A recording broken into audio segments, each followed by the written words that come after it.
got the car up to the speed limit, which was 45. Approach, BAM! Crossed over the line and hit me head on.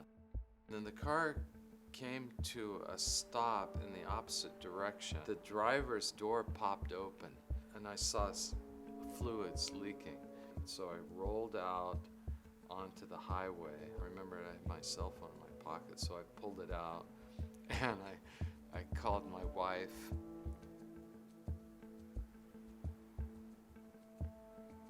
I was kind of in a state of shock at that point. The fire department was on the scene within minutes.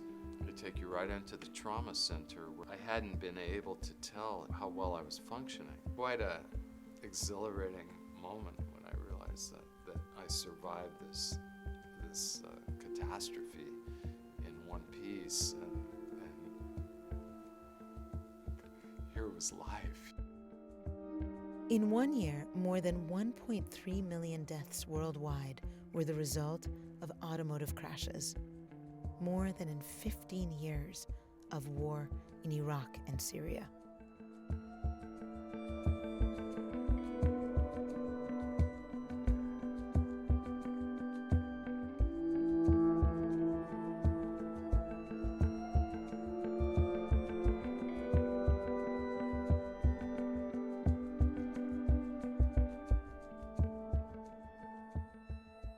And road traffic injuries are now the leading global killer of people aged 5 to 29 years. Despite centuries of advances that have made our lives safer, healthier, and more secure, one of the greatest threats to our well-being remains hidden in plain sight: the automobile. I touch the earth whenever the ground my football makes no sound. Light the flame, light the fire, keys in my hand, ready to burn it down. I ride the fire, ride the flame, move so fast I have no name. Can't slow me down, wind in my hair, ready to run, run, run, run. I touch the earth whenever the ground my football makes no sound. Light the flame, light the fire, keys in my hand, ready to burn, burn, burn, ready to burn it up. I ride the fire, ride the flame, move so fast I have no name. Can't slow me down, wind in my hair, ready to run, run, run, run, till I run out of time.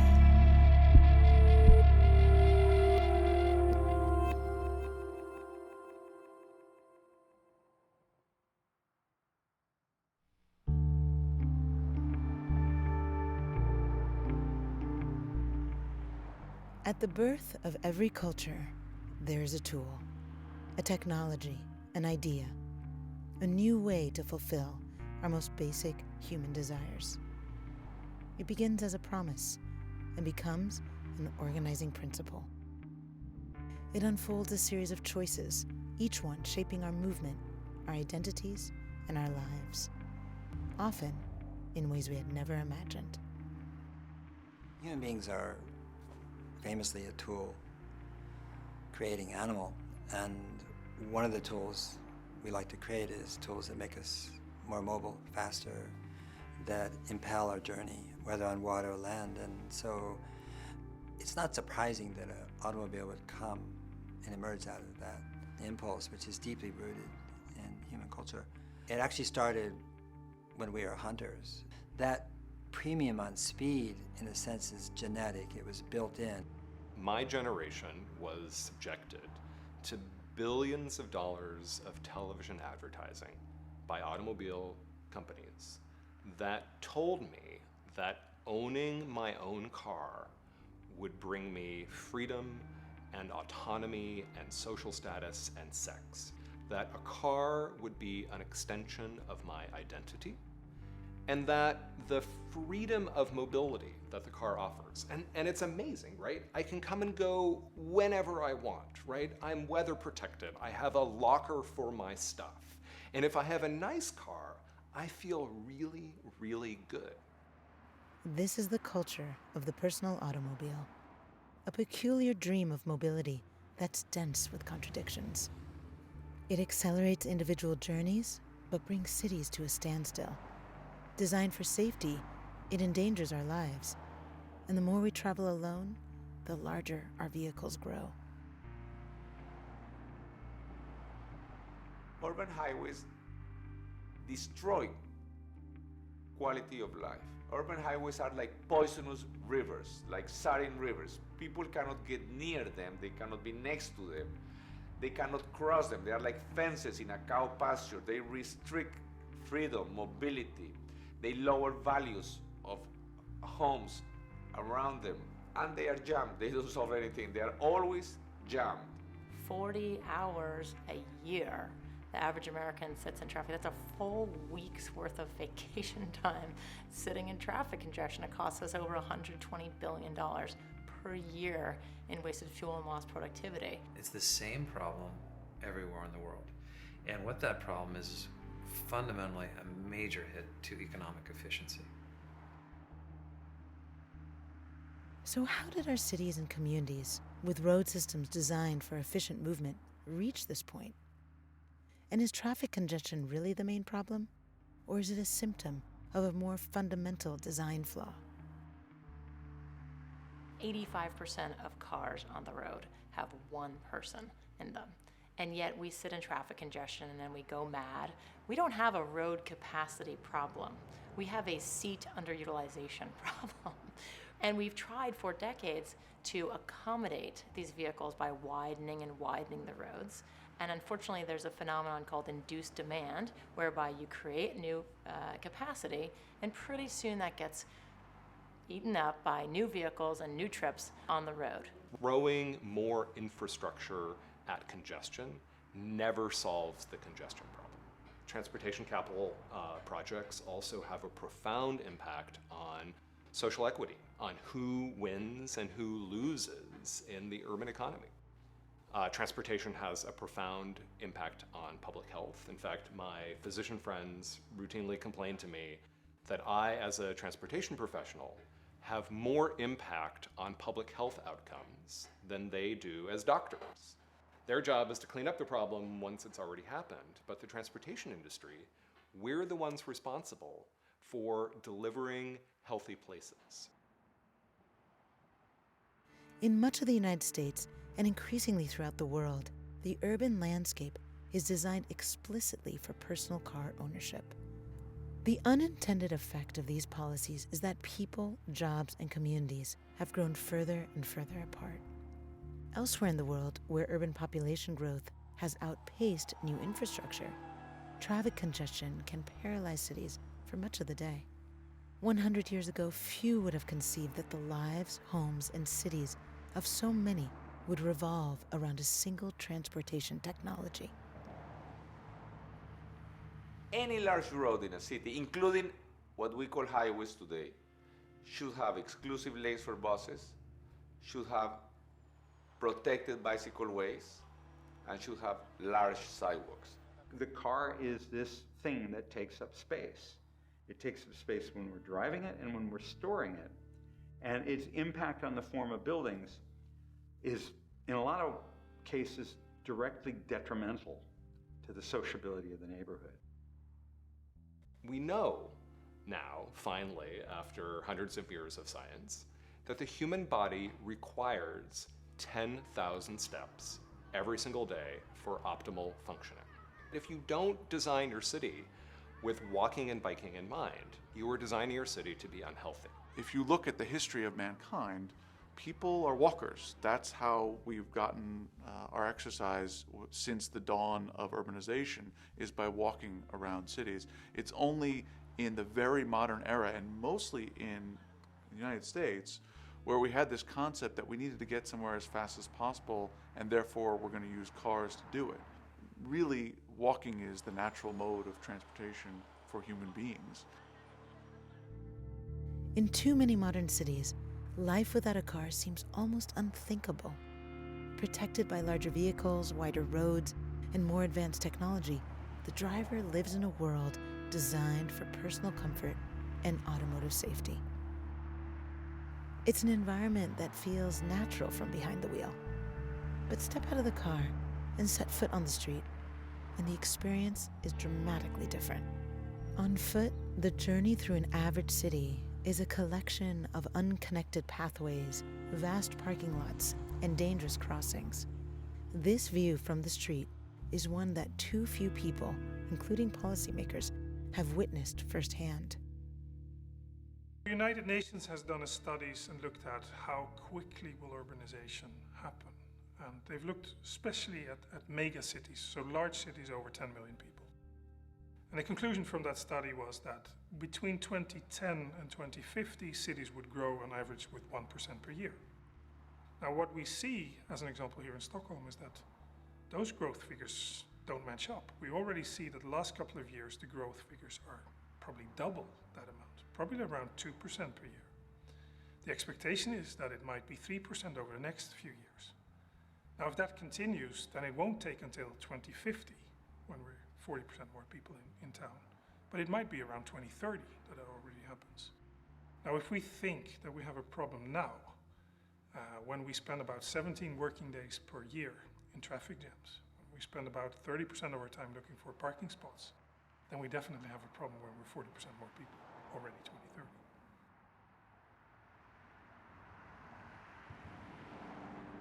Today, there are over 1 billion cars on the world's roads, and some predict this will double within 30 years. Beyond traffic deaths, congestion, huge inequities, and infrastructure spending, the current path also points to climate disaster. Without significant changes, the Earth's temperature will rise by as much as 4 degrees Celsius within our children's lifetimes. Transportation is about roughly 1/3 of our energy consumption. It's the most expensive part of our energy. I think by mid-century, we would need to begin to reduce the carbon emissions and overall greenhouse gas emissions by roughly 80%. The only way to really bring those emissions down is to, number one, displace fossil dependence with renewables or non-carbonized energy resources. But in a lot of countries, like in the developing countries like India, a lot of parts of the Middle East, they have older automobiles. And that's where a lot of these emissions come from. And once these things are in the atmosphere, they're distributed. So it's not a local problem, it's a global problem. If the developing world goes along the same trajectory that we've experienced in the West, then whatever improvements we make in the future here in the West are going to be dwarfed by the increased energy consumption and environmental effects of what's happening in the developing world. Because 90% of the world's population live in the developing world. It's really like the iceberg. We're looking so much at the developed world, which is the tip of the iceberg above the surface of the water. But most of the people in the world are living below the surface of the water, so to speak, in the developing world. The most innocent victims of climate change will be the world's poorest that had nothing really to contribute to that, to the greenhouse gases, compared to the richer societies. But the most innocent victims are the many generations of people yet to be born. The more worrisome impact comes not from ozone, but from small particles. For example, soot. These small particles can penetrate, particularly the very small ones, penetrate deeply into the lungs. So those are the ones that do cause premature mortality, particularly in vulnerable people. This type of degradation of air quality with small particles affects a lung development in children. So children certainly don't grow as with healthy lungs in a polluted city. So now we're beginning to wake up to the severity of the climate change, a threat to human society, but also other things, like what it does to our health from a long term to live in cities with that level of noise and with that level of pollution, what it does to our average stress level on an everyday basis as well. That needs to be included, but it's not at the moment. We don't think about that when we think about the cost of driving a car. Based on climate modeling, that the effects will go on for millennia. Not decades, not centuries, but millennia. And so what we do today and what we do in the next 20, 30, 50 years will be crucial. I like when the kids are actually making their voices heard. Because as a parent, it's really hard for me to look my kids in the eye and be honest about what am I doing to make sure that they have a future? Not enough. Our transportation decision making is among the most impactful of the decisions we make in terms of our actions on the environment. Every year, the world spends more than $700 billion on road infrastructure. And even this is insufficient to cover needed maintenance of existing roads. How we choose to allocate these resources will shape the societies we live in and the streets we inhabit. So who or what are our streets for? More cars? More pedestrians? More public transit? And who gets to decide?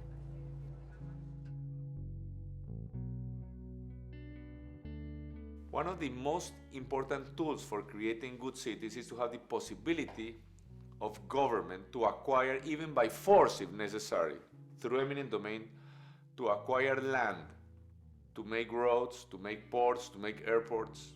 So it's very obvious that society as a whole has a right to decide how road space is used. Government continues to enact policies to advantage the automobile over public transit.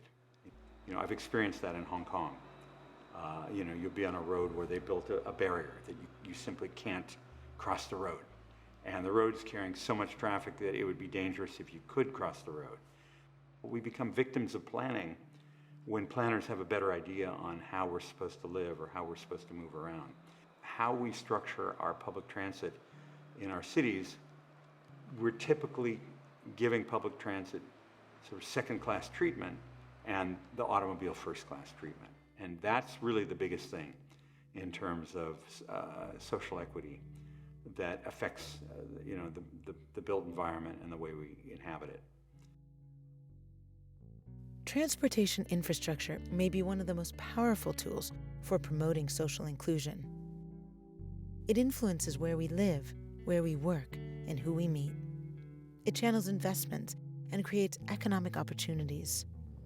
Simply by expanding mobility access to more people, city governments can dramatically improve the well-being of all citizens, including the most vulnerable. Here are things you can do in your street right now. They happen to be things based on new sharing space, sharing activities, sharing rewards, sharing value. That's what cities are about. Cities are intrinsically about sharing. That's the whole point of them. Their whole raison d'etre is coming together, sharing resources, whether it's space or collective wisdom. The most valuable resource a city has is road space. We could find oil or diamonds under any city, and it would never be as valuable as its road space, the space between the buildings. The question is how to distribute this road space between pedestrians, bicyclists, public transport, and cars. And when we distribute this road space, we should remember that all citizens have the exact same right to road space. A poor citizen without a car or a child has the same right to road space as somebody in a luxury car. Even relatively low-cost investments can extend the reach of today's public transit systems. Shared bikes and scooters, for example, can extend access to existing transit hubs with little or no need for additional road infrastructure.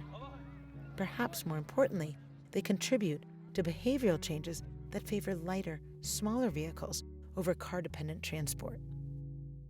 By building on and connecting existing assets, we can magnify their benefits at the least possible cost.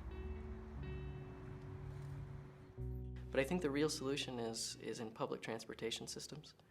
And if you look at the importance of a public transportation system, I mean, they're mirrors of the societies that create them, and they're mirrors of the people that use them.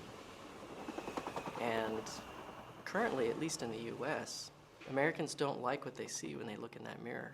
You know, as we're designing these systems, the experience that the person is paying for really drives whether they plan on repeating that experience or not. So if you look at Maslow's hierarchy of needs, there's 5 steps that go from basic human needs to self-actualization. And currently municipalities are designing transportation systems that just meet basic needs. They're not even at times they're not even up to the safety level. They're really just getting people from point A to point B. And that's not an experience most people are willing to pay for, much less choose to use unless they have to. If the transportation systems were able to be designed in such a way that people could derive pride of ownership, pride of use, self-esteem, be able to maintain all of the other levels of Maslow's hierarchy and still use that system, people would choose to use that system. So when thinking about a mobility system, there needs to be those human needs thought of as well. How does someone think of themselves when they're using that system? Human perception is not evolved for current road speeds. Assessing the risks of high velocities does not come naturally. We recoil at the edge of a 30-foot cliff, even when our bodies are in complete control. At speeds of 60 miles per hour, we weave among trucks, traffic lanes, and hills with scarcely a thought of the thousands of fatal risks we take. Our brains are simply not attuned to the speeds that are now part of our everyday experience.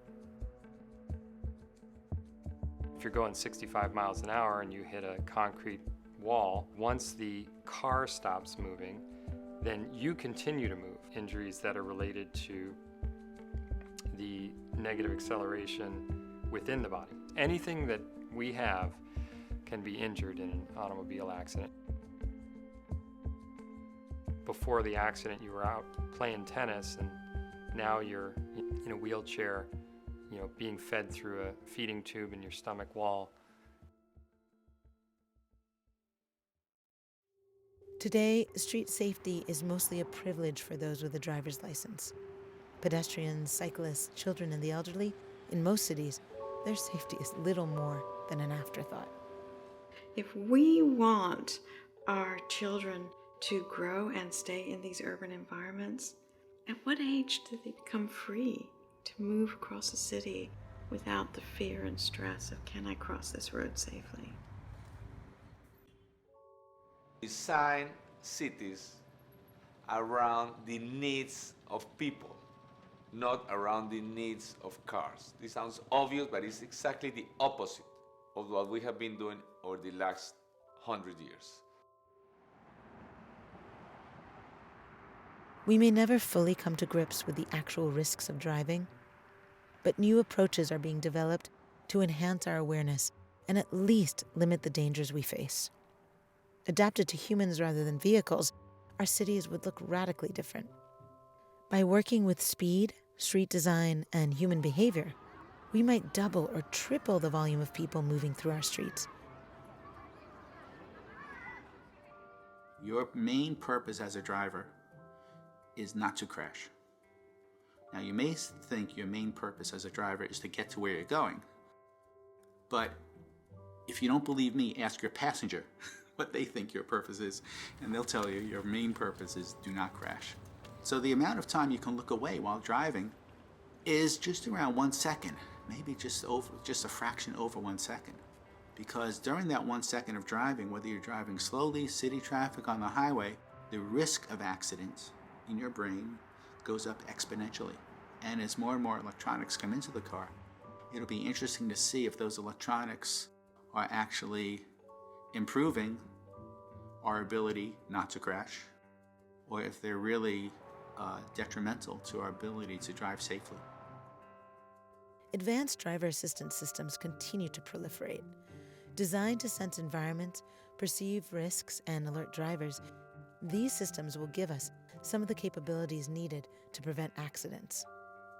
At the same time, they call into question issues of surveillance, data ownership, and personal autonomy. In the coming years, some speed limits may even be electronically enforced. Using geofencing, a car's software can limit the vehicle's speed, making it impossible to drive unsafely in school zones at certain times. For car companies, these human-machine interfaces represent a significant shift from a century's focus on hardware design. It's a move from physical protection to electronic prevention, from harnessing human bodies to connecting with human minds.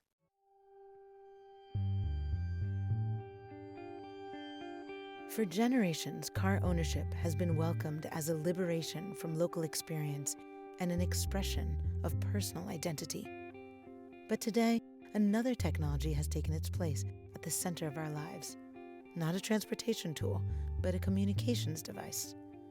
Embedded with GPS, sensors, and computing power, the smartphone can render an array of transportation choices into a fluid, on-demand network. The same is true for the things we buy, where just-in-time logistics, same-day delivery, and door-to-door transport are now possible for an infinite variety of goods. Car sharing, delivery services, city transit apps, all of these are just glimpses of an emerging marketplace for digitally connected mobility services. What we see happening now is that ecology coming together and the formation of something called the new mobility industry. And this industry brings together the small businesses, the big businesses, and a whole array of industries.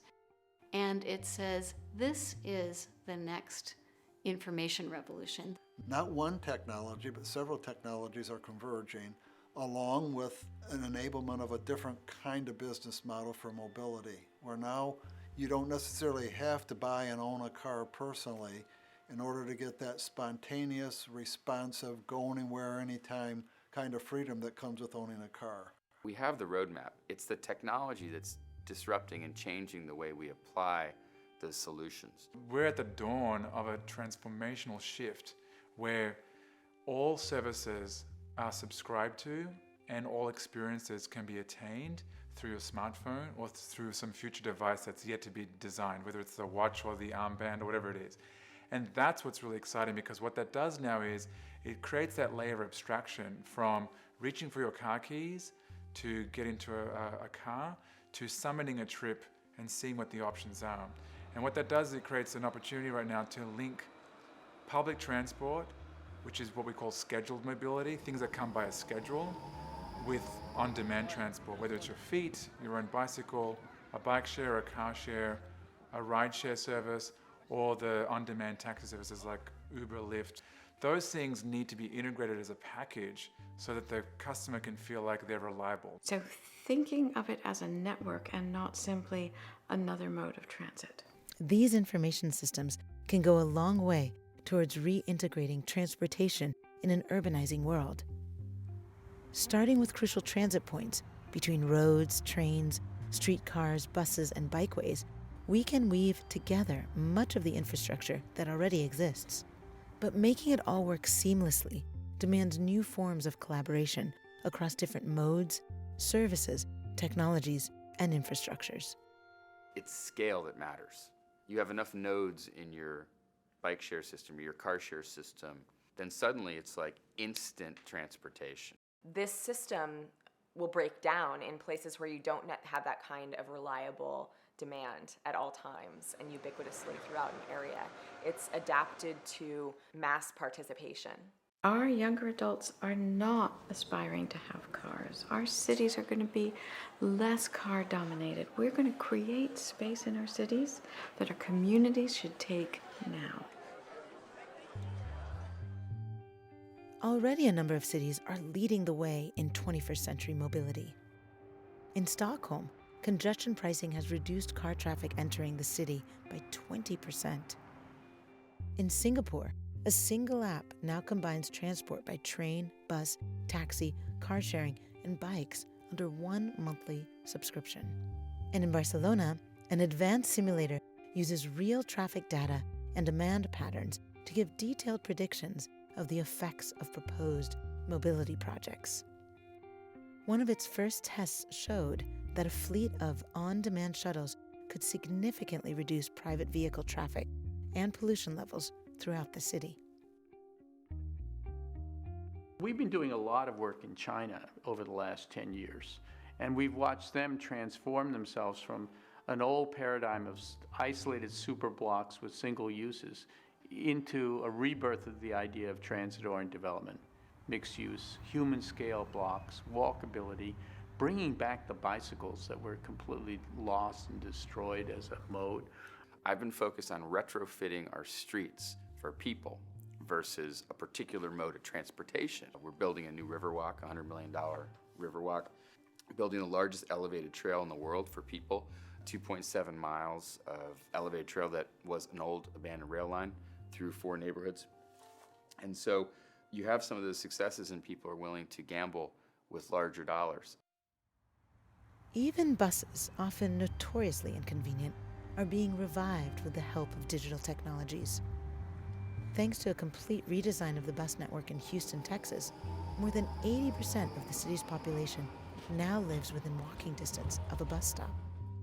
And in Bogota, Colombia, a now long-standing bus rapid transit system moves more passengers than many of the world's subway systems at just a fraction of the cost. How do you incentivize people to make the right choices? And you make a 10% mode shift in a city through behavioral change, that could be $1 billion plus benefit to the economy.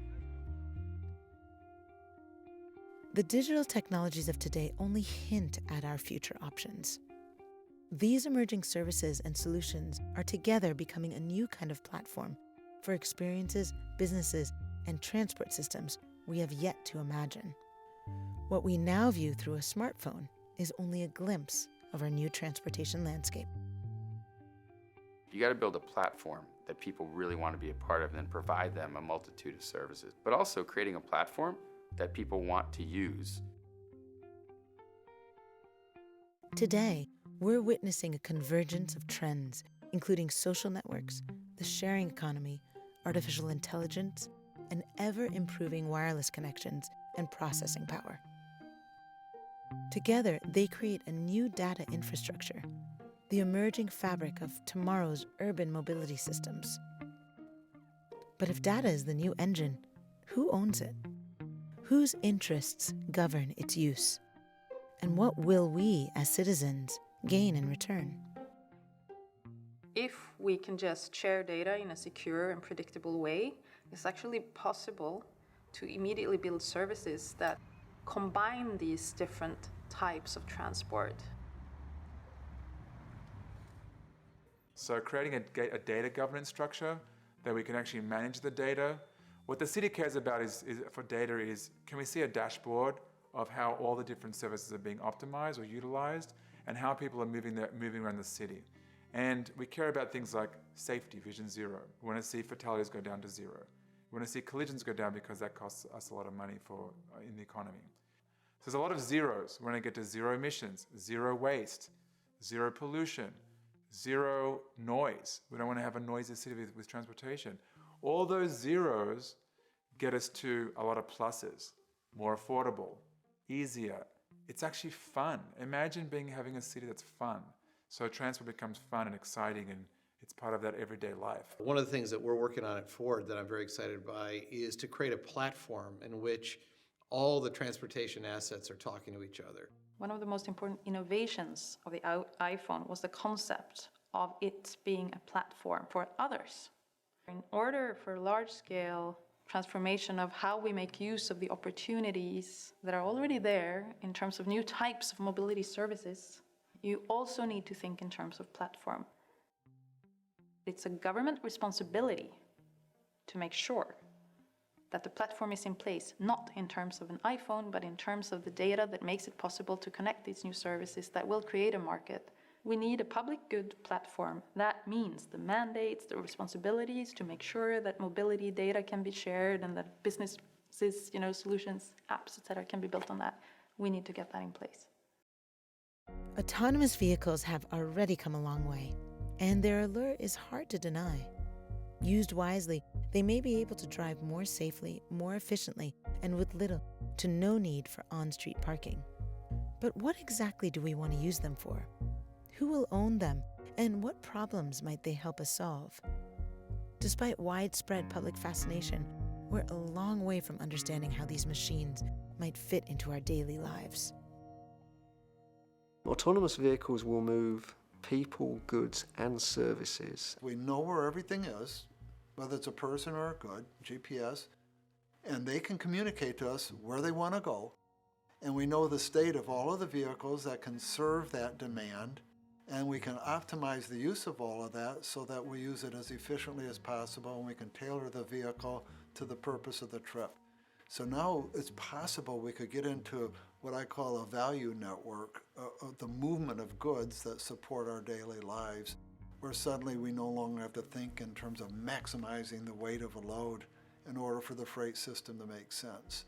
That gives us a chance to look at the big challenge on infrastructure, which is the cost of repairing bridges, the cost of replacing roads, and perhaps begin to rethink that. So delivery vehicles don't have to look like cars at all. They can be something as simple as a suitcase on wheels. They can't kill their cargo. They don't need crumple zones. They don't need windshields. They don't need all these things we think about in cars. So they can be small, they can be cheap, they can be efficient. There's a big productivity opportunity here, whether it's the movement of people or the movement of goods. There's a huge safety opportunity because in order for a car to drive itself, it's going to have to avoid these crashes. A huge energy opportunity because we can get these vehicles to be lighter. 90% of American car trips involve just one or two people. This means that for a vast majority of trips, less than 2% of the car's energy is used to move the people in it. The rest is spent propelling a 4,000-pound mass of steel, glass, and rubber. But what if there was an autonomous vehicle fleet designed for full occupancy at all times?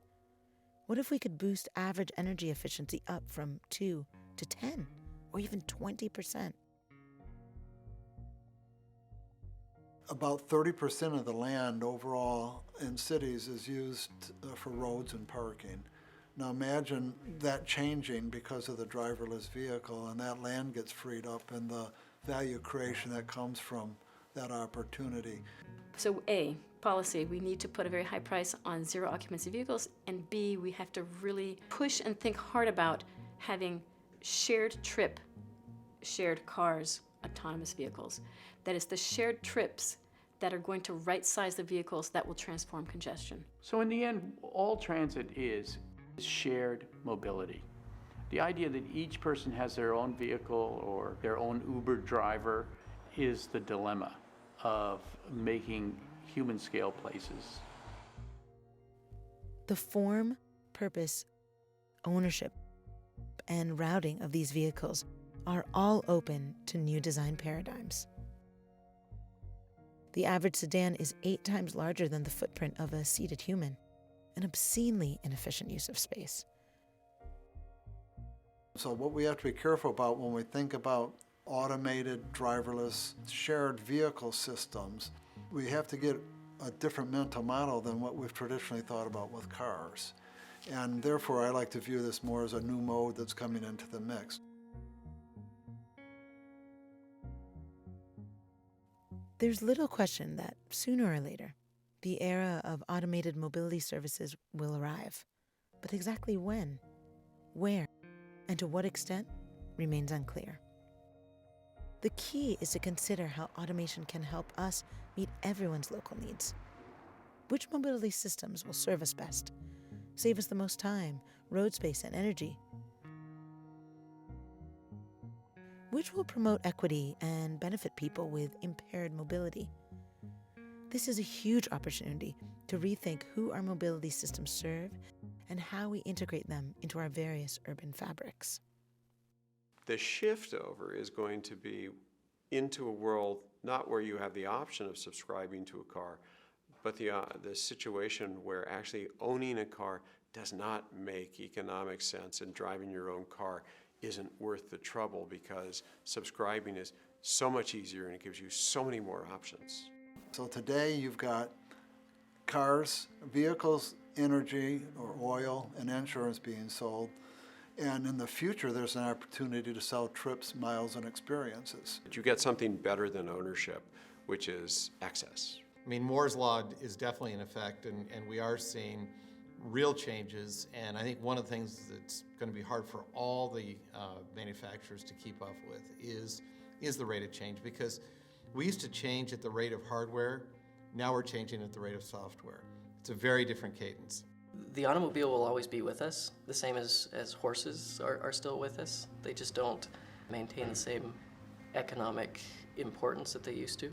But it won't be what the average person relies on to get to work every day.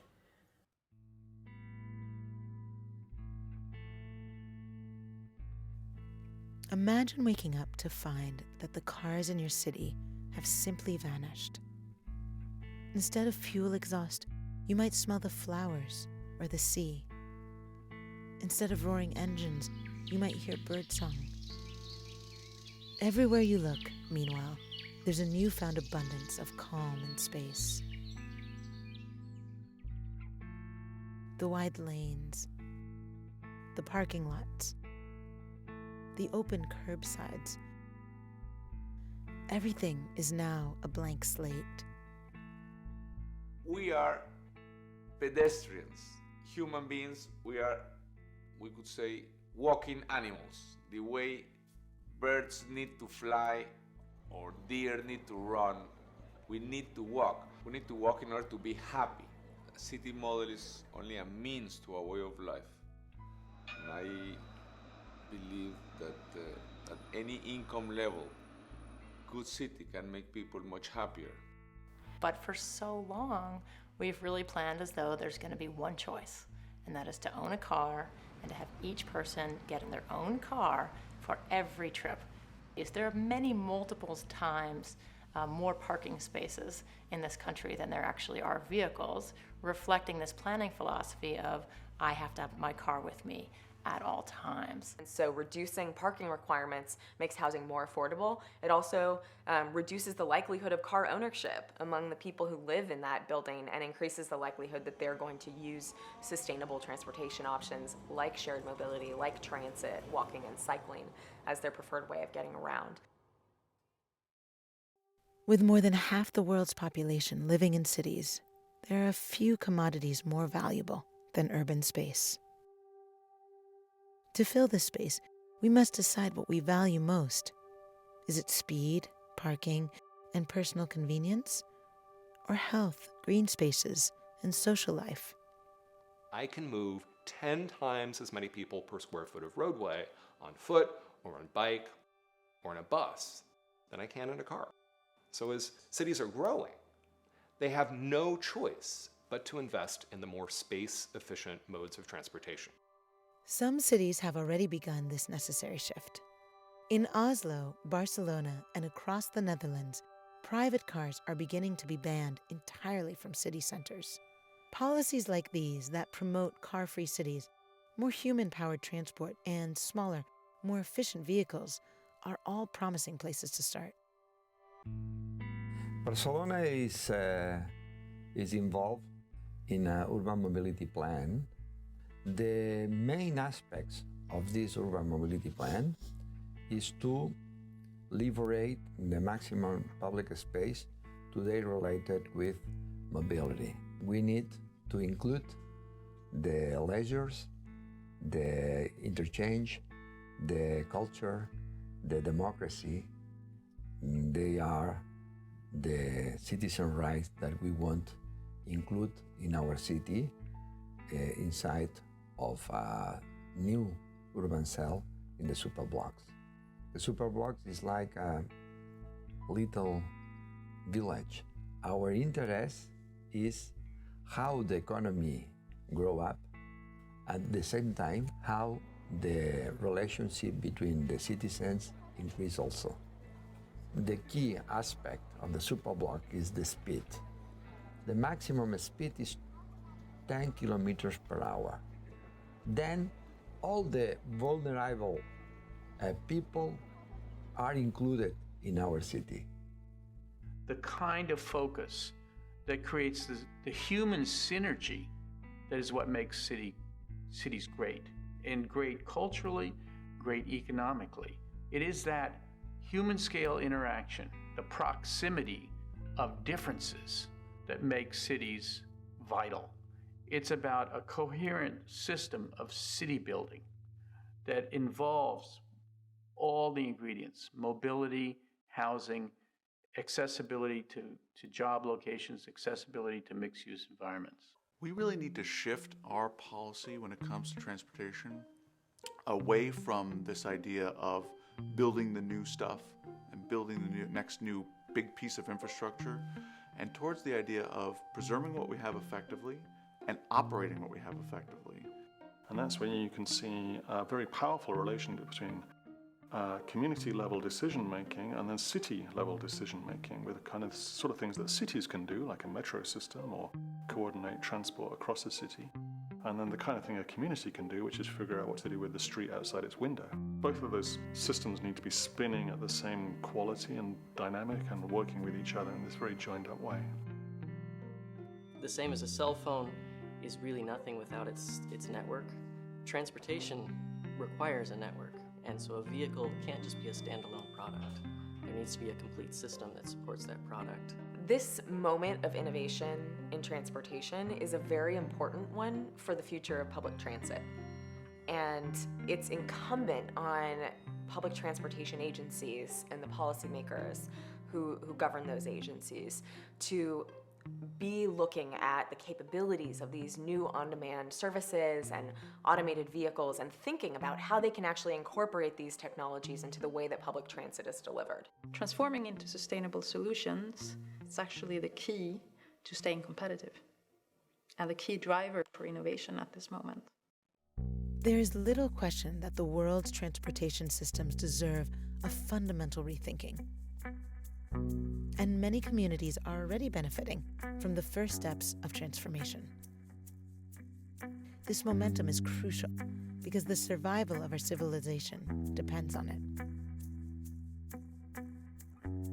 There are a lot of major car companies who are thinking, where are we going to be in 10 years? And what is our company, what is our brand about? Is it about the physical car or is it about transportation? If you're worried about the long term, as I've always been, then it really requires you to not only embrace change, but frankly go seek it. New ideas are never born with majority support, but they have to be born and proposed. And that's first, I love what Gandhi once said, at first they ignore you, then they mock you, after that they attack you, and then you win. So it takes time, but in the same way it was ridiculous to propose that women should vote 100 years ago. So first I think we have to be conscious of the problem, because again, as I say, sometimes we have these realities that are in front of our nose and we do not even see how horrible it is what we have today. We have to do this iterative adaptive maneuver where we try bit by bit. So we start with understanding the street and researching it and measuring it. We start then introducing, let's say, some bike sharing hubs or scooter sharing hub in some way. We start putting some planter boxes in. We start putting some street amenities, places to sit back in. We start pulling trees back towards it bit by bit. We start borrowing back bits of parking and using them for something else, whether that's cafe, table tennis court, or a meetup place. And over that kind of series of maneuvers, we're then able to introduce, well, what if we also try an autonomous shuttle drop-off point here, for instance. During that time, we can bring people with us on that journey because it's going to be a slow process, so we can have a conversation about it. We do it bit by bit. And it enables you to start tomorrow. It's not saying we now need to go into a 10-year building program. It's something you could start literally tomorrow in most streets around us. One analogy, which isn't perfect, but is used occasionally, is the analogy of Kennedy saying we need to put a man on the moon and bring him back within our generation. And that was kind of goal that everybody could understand. Can we now do a similar thing for societal transformation?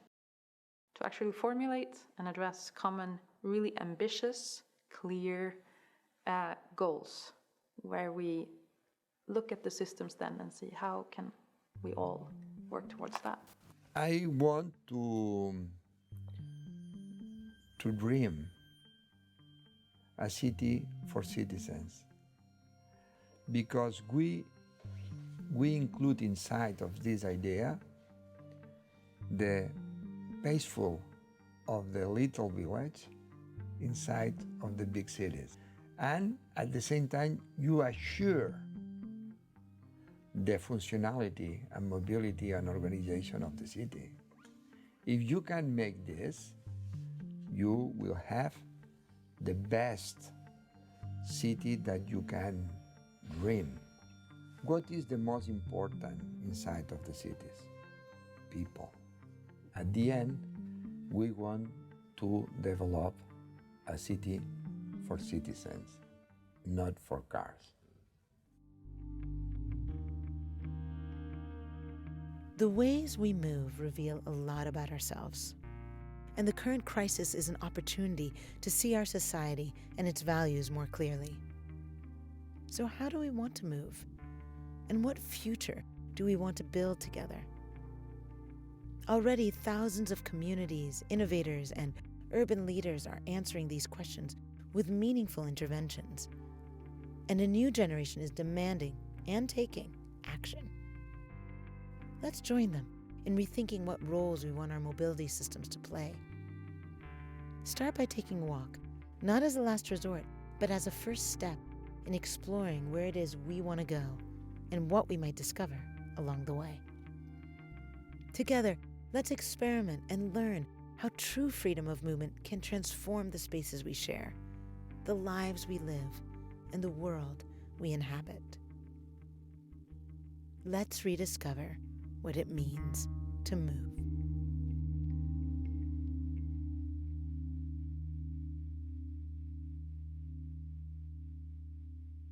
I touch the earth whenever the ground my football makes no sound. Light the flame, light the fire, keys in my hand, ready to burn it down. I ride the fire, ride the flame, move so fast I have no name. Can't slow me down, wind in my hair, ready to run, run, run, run. I touch the earth whenever the ground my football makes no sound.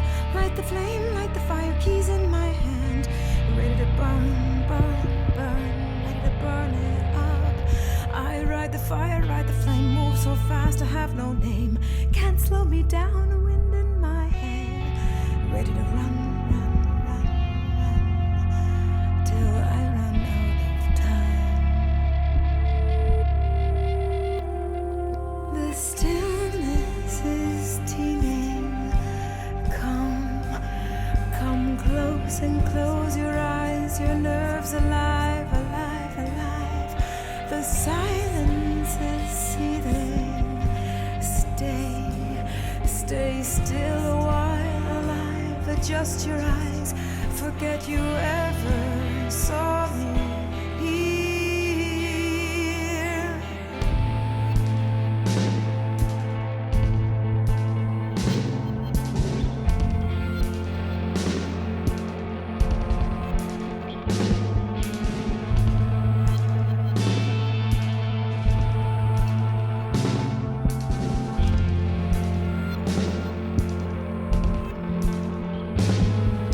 Just below the road, a tangle of roots remembers my name.